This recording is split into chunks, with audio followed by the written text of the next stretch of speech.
What's up guys, Jeff Cavalier, ATHLEAN-X.com. It's another Bodyweight Wednesday video. That means it's time for me to help you get more out of your bodyweight training. Now, don't tell me you're not training with your own bodyweight. I don't care if you're a huge iron addict, you better make sure you're carving out at least a little piece for bodyweight training, because there's nothing that can replicate the command of your own body in space. As a matter of fact, we're gonna up that command right here today by including an overlooked element of your training, and that is isometrics. Now, I've talked about isometrics here on this channel before, but I think people overlook their importance. They think of isometrics as easy things, right? I'm not contracting them, or I'm not shortening a muscle, I'm not lengthening a muscle, I'm just hanging out.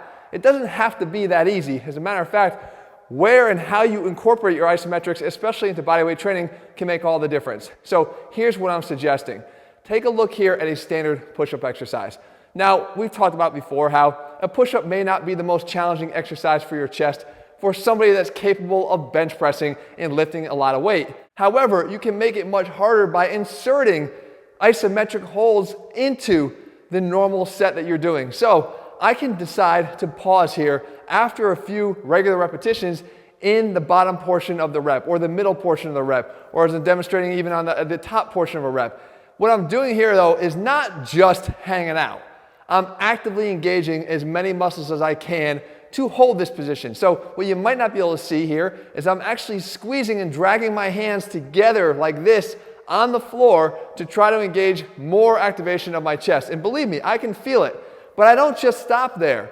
Then I try to resume my normal repetitions. And if you haven't tried this technique before, you're in for a rude awakening, because you may not be able to get that many more regular repetitions. But remember, who cares? Because we're not counting. All we're doing is measuring the utter and the ultimate effect that this will have on you and your body in this set. Taking it to failure, taking it beyond failure, making sure you get enough out of it.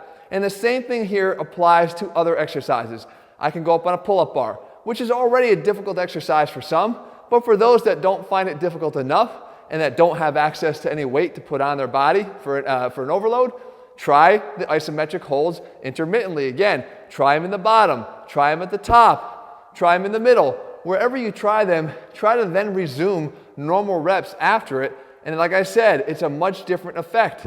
It will dramatically shorten the length of your set if you're used to doing rep after rep after rep, but with the ultimate goal of getting you more from that set. We can even take it to the extreme with a more difficult exercise, a handstand push-up. And again, look what happens even here.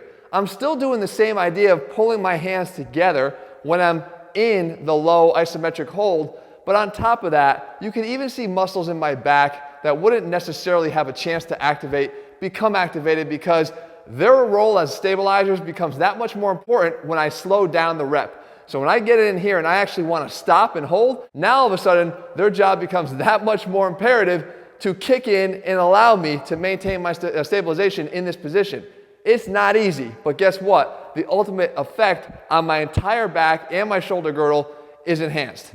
And finally, we're going to actually hit our abs here in a new exercise to sort of wrap up this whole video and also drive home this concept. It's a modified L-sit, or really just a suspended sit. But here's the cool part. It's difficult enough to hold an L-sit. It's still difficult to hold this sort of bent knee sit, but it's even more difficult to hold it in either position, the bottom or the top. And we're going to do just that. We're going to provide our body with this elevated hip tuck. That's the dynamic portion. But at any point in time, we got to be able to stop and hold it and maintain our 4 or 5 second hold. Then come and what do? We resume the reps. You're not going to be able to go for that much longer. But as I said earlier, it doesn't matter how long you last. What matters is how much you make it count.